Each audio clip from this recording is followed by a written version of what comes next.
Hello and welcome everyone to another video on the 999 challenge, a challenge where I'm trying to get 999 of every stackable item in Stardew Valley. So today I thought I'd like to go through my spreadsheet and checklists that I maintain for this challenge. I often get a lot of different questions about like how to read it, what does it mean, different things like that. So the first thing I wanted to start with was my FAQ. So my FAQ, I answered tons and tons of different questions about the challenge, but right at the top here, I decided to make this kind of like a hub for different links here. So right at the top here, we have a link to the spreadsheet, a link to the checklist. Then right under that, we also have blank copies of both of those things. So I get a lot of questions about where can I get a blank copy? They're linked both right here. Now my spreadsheet is going to change pretty significantly when 1.6 comes out, and we'll make a video about those changes. I'm not going to change the fundamental ideas of how the spreadsheet and checklist work, so this should still be a good video to watch to understand. Here is the spreadsheet, and this is the first page when you log on. It's labeled totals at the bottom, and at the very top here, we've got our category, a check mark, percent sign, required, current total, money left, and this symbol here stands for Q gems left. So right here, we have all of the categories that I've split all the items up into. The check mark indicates whether I am done or not. It's very straightforward, either yes or no. And the little percent indicates how much of a percent I'm done. It's simply the number of items I have versus the number of items I need. So you can see with my fruits category, I am completely finished with it. So I have all of the required items. This spreadsheet doesn't only track the number of items I need in each category, it connects all of the different items that are required to make other things. For instance, if we go over to the artisan goods category, here we have, for instance, banana jelly. So banana jelly is an artisan good that you get for putting bananas in the jars. So then if we go back to fruits, you can see in here that I am required to have 3,996 bananas. That's not just for the 999 bananas I need to stack them, but it also includes that banana jelly we were just looking at. It also includes a cooking recipe and then also banana wine. So you can see up in this little equation here, it sums the 999 plus all of those different artisan goods and how much I need of those total. It says we need 0.9 blackberries, and that might not make a lot of sense to you. The big reason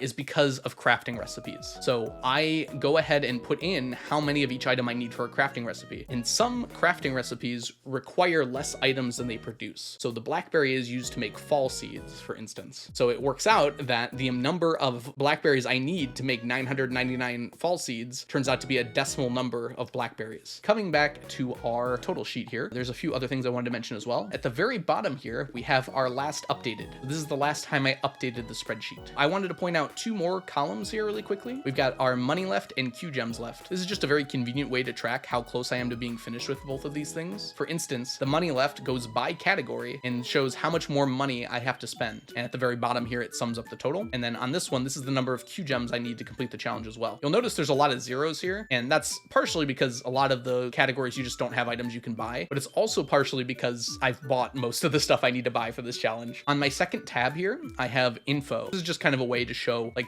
define what different things are on the sheet. So rather than going through this, I'm going to actually just go ahead and tell you with some examples. Starting with the fruits category here really quickly. We have our stacky category here, which just means the item that I'm stacking, and then the huge list of the different items in the category. So it's every item in the game that is labeled fruit, including the ones you typically forage, because I focus mostly on the tag that's on the item. In this case, I've completed all items, which if you look at the very bottom category here, means that this is yes and this is 100%. Going slightly more to the right here, we have our buy column. Basically, all this is saying is, can we buy it or not? For the case of cactus fruit, yes, we can buy it. You can go to Sandy's on a certain day of the week, and she will sell you as many cactus fruits as you would like to buy. The coconut, you can also buy it. However, you can only buy 10 of them at a time. So that is what this little L means next to it. It stands for limited. And then on this column here, you'll see there is a hidden column that has the prices hiding in here. And then this column here just calculates the amount of money left. Because I'm done on this, there is zero more money that I need. So it's just all zero. So these two columns both indicate locations that I can get these two items from. In this column here, this means it comes from the Statue of Endless Fortune. And then this column here indicates if I can get it from a fish pond or not. Another thing that can happen here in our buyable, so this is our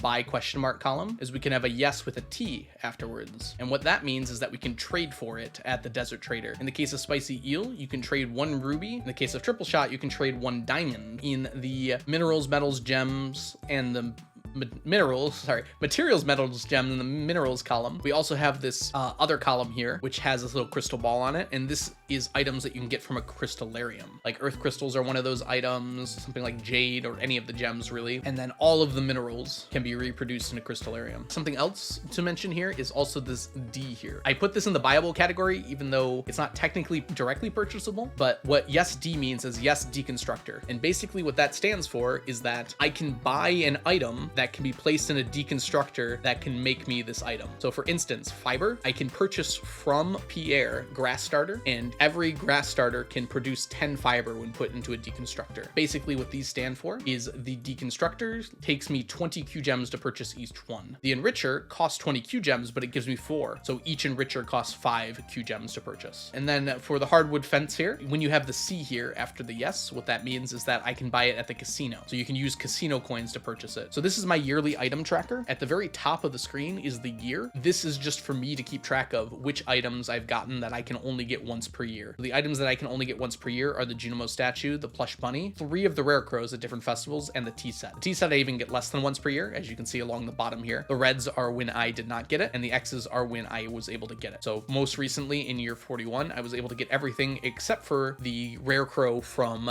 Spirit's Eve, which I just forgot to grab. This sheet over here, which is called the Filth Sheet for no reason in particular, is where I keep track of all of the fish that I need to use my fish ponds to get and all the different items I need from them. So in this one here, this is the limiting factor of how long they'll have to be in my fish ponds for. This is the amount of that item I get in the pond every day. This is the number of the item I need. This is the number of ponds I'm going to have. This is the amount of days it's going to take me, and this is the amount of years it's going to take me. And I've got here a indication of how many more years it's going to take me approximately to finish all of my non-long fish. So that basically just means the only fish remaining are the ones that aren't like crab pot fish or aren't going to be in there like the blue discus for a very long time. I made this list here to indicate when I am switching different fish in the fish pond. We are currently in spring of year 42. I have to say this is not currently correct, which probably means I messed up somewhere. Regardless, this is just a vague outline to see how long it would take me to finish fishies. And right now it's looking at just before year 47 I'll finish. I'm a little behind, I think, so it's probably going to pop into 47 a little bit. This spreadsheet here, these are all of the fossil items that I can get from the dig site. So every time you break a bone node, there's a small chance of getting an item. One of those items is not a small chance, and that's bone fragments. So this is kind of looking at if I were to use the dig site as much as I can, how long is it going to take to finish some of these items? So bone fragments will be done in 31 years. Fossilized legs are going to be done in less than 4. But then if we scoot on down to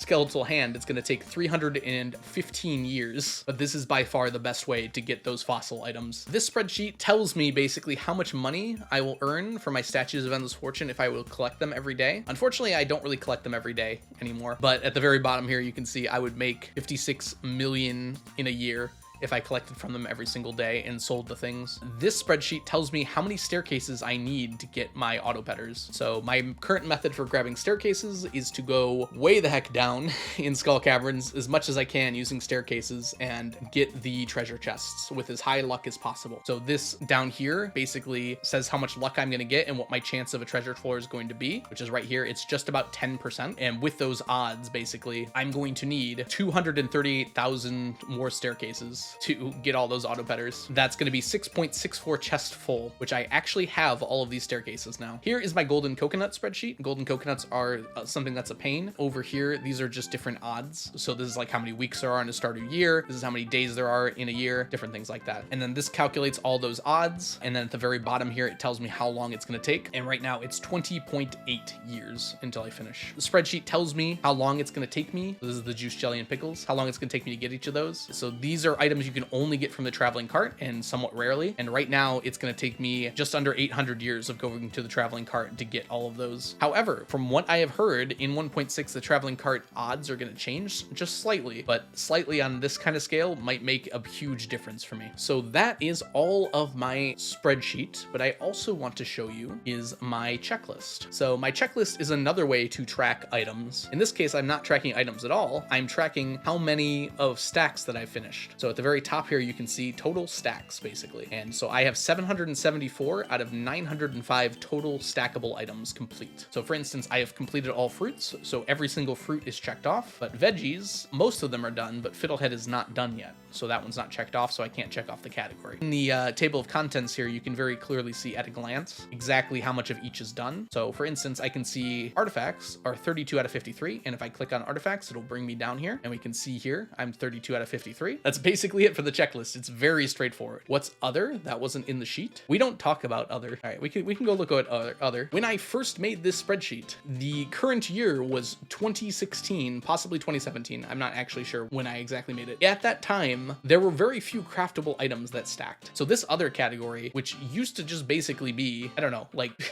20 items, has ballooned out of control. Because in 1.4, Concerned Ape made it so that pretty much all machines stack. So my plan currently is to change this up a little bit, but I'm gonna wait till 1.6 comes out because then a bunch of new items and I'll have a reason to update my spreadsheet. Don't worry, Ava will put in the sparkling tuna water.